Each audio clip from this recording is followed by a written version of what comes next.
Hating gabi nitong Martes, pauwi galing trabaho ang babaeng ito na mag-isang naglalakad sa barangay Panghulo, Obando, Bulacan.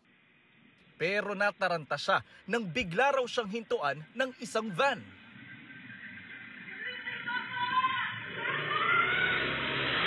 Nakatakbo ang babae, agad naman umalis ang van.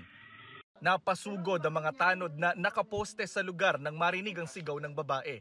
Hindi malinaw sa kuha ng CCTV kung may plaka ang van, pero sabi ng 21 anyos na babae na eksklusibong humarap sa GMA Integrated News, wala po siyang plaka at all.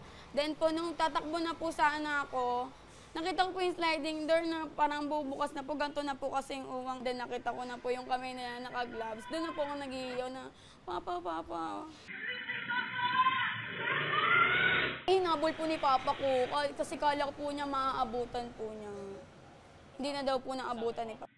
Hinala ng babae, tinangka siyang dukutin ng mga sakay ng van.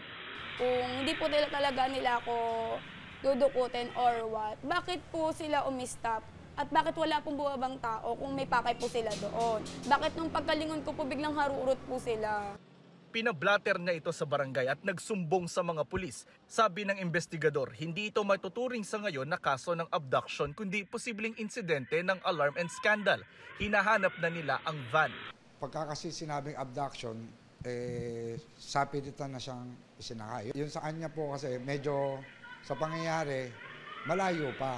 Ngayon pa lang po nangyari. Nagko-conduct po kami ng checkpoint. Doon na rin po nagro-roving yung mga patrol namin.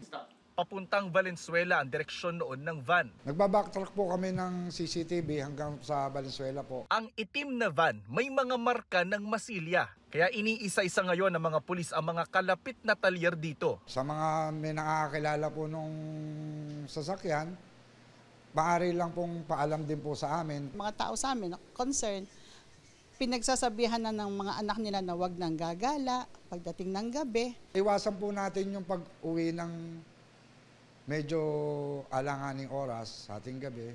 Tsaka parati pong maging aware. Andito pa rin ng kapulisan para tumulong. Para sa GMA Integrated News, Jonathan Andal, nakatutok, 24 oras.